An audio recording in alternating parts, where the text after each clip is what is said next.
And we're back. So I have my palette knife, just mixing a little bit. You want to, as a rule of thumb, you want to mix your colors first, and then you can mix white into your colors. You just kind of want to, because once you mix white in, you can't unmix that. And white is going to alter your piece pretty dramatically. So now I am going to wipe my paint off of my palette knife because I want to pick up some white and I don't want to alter the pile of white that I have. So remember, you want to always mix your higher tinting strength color into the lighter tinting strength. So you'll put that blue into white.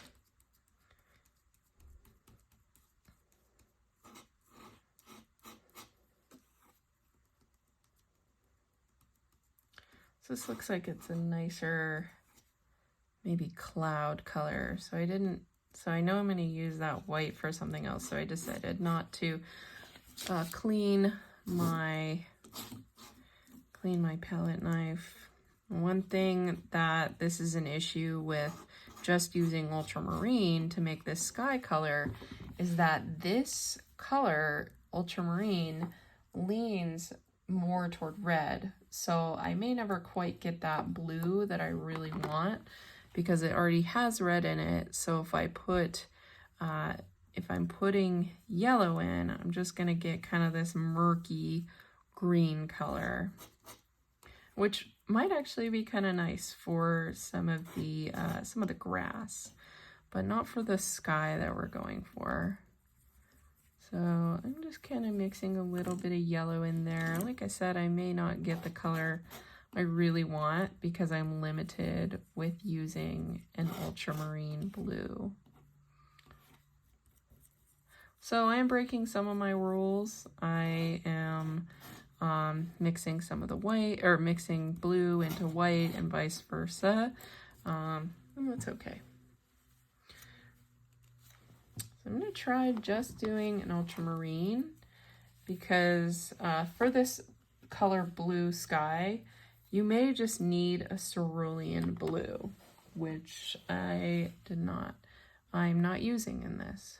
So I'm just going to be okay with my sky that I'm going to make. Ultramarine blue is a naturally green leaning blue that leans on the green side, which will give you the blue that you're seeing in my sky.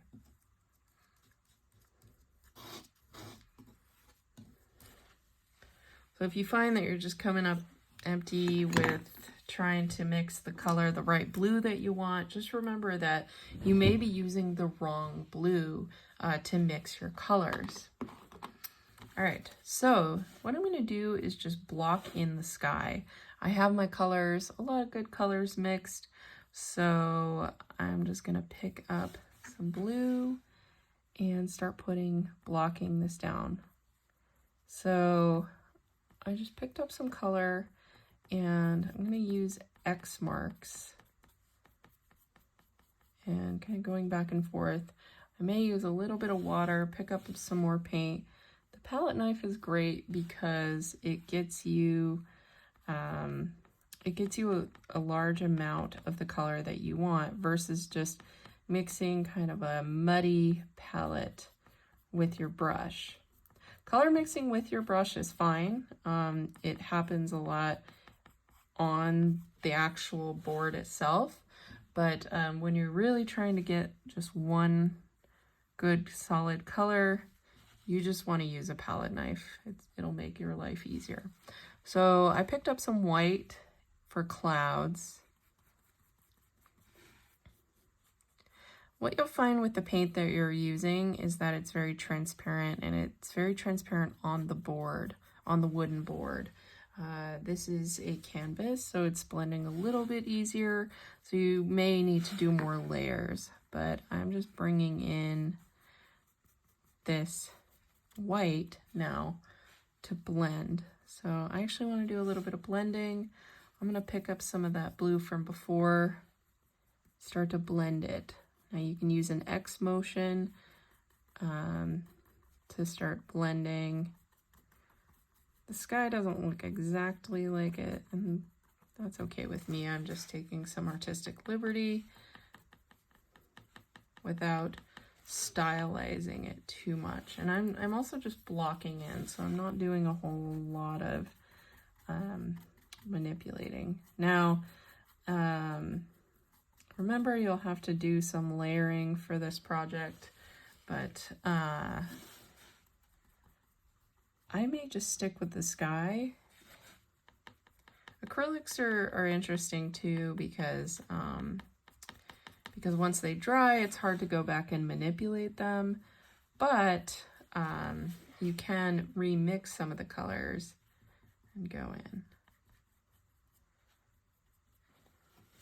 So I may do some layering. I may just stick with the sky that I have, just so that you can see some color mixing, but of course,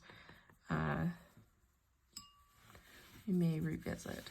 So I'm just kind of going in here. What I'm doing is re-wetting. I still have, it's starting to dry already, so I'm just kind of going back and forth, and you can see a bit of a sky there. Now I've used my flat brush.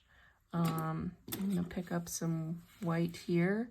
I just want to have, I may even pick up a little bit of white here just to get some dramaticism in the clouds.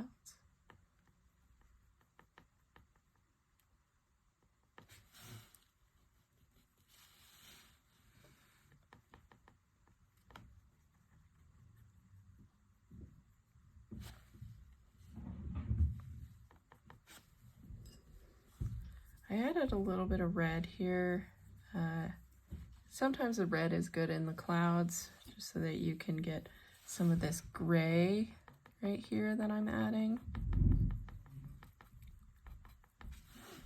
So I'm pretty happy with this first layer on the clouds. But working from back to front is really nice, or top to bottom, because then you don't have to worry as much about making sure that your sky is in, because sometimes you put trees in and you don't have to go back in and manipulate that sky. So you can take some artistic liberty with the clouds if you want.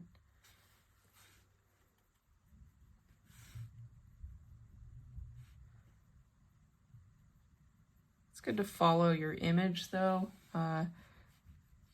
just so that you don't end up looking, doesn't look too contrived what you're doing. So I've got some really nice clouds here that blend nicely into each other. So I think I'm going to move more toward the mountains now. Wash my brush. Pretty much used one brush for that set of clouds, but you can use multiple brushes if you like. So next I'm going to work with the mountains, and this particular image is definitely abiding by atmospheric perspective. So as the image goes back into the distance, as the mountain going back into the distance, it's kind of a hazy blue-gray. So I can work well with that, because that'll give me a nice image that that gives atmospheric perspective, or as if the piece is going back into space.